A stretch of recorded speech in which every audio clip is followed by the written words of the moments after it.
إن الحمد لله صلى وسلم على نبينا مصطفى محمد صلى الله عليه وسلم وعلى آله وصحبه أجمعين أما بعد أعوذ بالله من الشيطان الرجيم بسم الله الرحمن الرحيم സൂറ അൻ-നിസാ 86-ാമത്തെ വചനത്തിന്റെ വ്യാഖ്യാനം നോക്കൂ. നിങ്ങൾ പരസ്പരം സലാം പറയുന്നതുമായി ബന്ധപ്പെട്ട അവതരിച്ചായത്താണിത് നോക്കൂ. നിങ്ങൾ വഇദാ ഹയ്യിതും ബിതഹിയ്യത്തിൻ, നിങ്ങൾക്ക് ആരെങ്കിലും അഭിവാദ്യം അർപ്പിക്കപ്പെടുകയാണെങ്കിൽ ഫഹയ്യൂ ബിഅഹ്സന മിൻഹാ, അതിനേക്കാൾ നല്ലതുകൊണ്ട് നിങ്ങൾ പ്രത്യഭിവാദ്യം അർപ്പിക്കണമെന്നാണ്. അങ്ങോട്ടും അതിനേക്കാൾ നല്ലതുകൊണ്ട് അഭിവാദ്യം അർപ്പിക്കണം. അസ്സലാമു അലൈക്കും എന്ന് നിങ്ങളോട് ആരെങ്കിലും പറയുകയാണെങ്കിൽ വഅലൈക്കും അസ്സലാം വറഹ്മത്തുള്ളാഹി വബറകാതുഹു എന്ന് നിങ്ങൾ പരിപൂർണമായ സലാം അങ്ങോട്ട് മടക്കണം.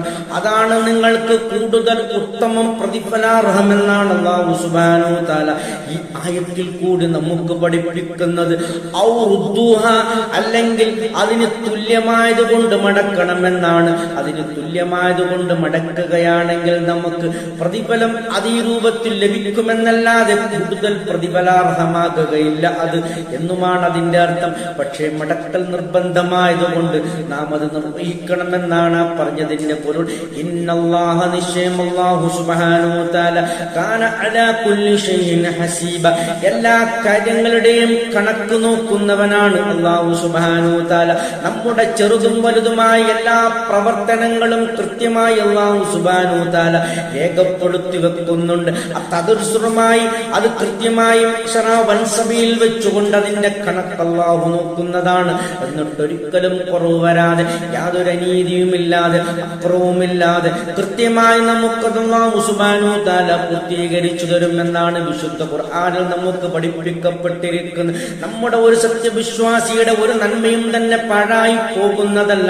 അതിനെ കൃത്യമായി കണക്ക് നോക്കിക്കൊണ്ട് അതിന്റെ കൃത്യമായ പ്രതിഫലം അല്ലാഹു സുബ്ഹാനഹു വ തആല ആ അന്ത്യനാളിൽ നമുക്ക് പൂർത്തീകരിച്ചു തരും. അങ്ങനെ ആ നന്മയും തിന്മയും ഒരു തുലാസിലിട്ട് തൂക്കിക്കൊണ്ട് ആരുടെ തുലാസിൽ നന്മയുടെ തട്ടാരുടേത് കനം തൂങ്ങുന്നുവോ അവൻ സ്വർഗത്തിലേക്ക് അല്ലാഹുവിന്റെ കാരുണ്യത്താൽ പ്രവേശിക്കപ്പെടും. അതുമാത്രമല്ല, ആരുടെ തട്ടാണ്, ആ തിന്മയുടെ തട്ടാണ് കനം തൂങ്ങുന്നത്, അവൻ നഷ്ടക്കാരിൽപ്പെട്ടവനായി നരകത്തിലേക്ക് അവന് അനയിക്കപ്പെടുമെന്നൊക്കെയാണ് കൃത്യമായി നമുക്ക് പഠിപ്പിക്കപ്പെട്ടിരിക്കുന്നത്. കൊണ്ട് നമ്മുടെ പരിശ്രമം വേണം. അൽഹംദുലില്ലാഹി റബ്ബിൽ ആലമീൻ.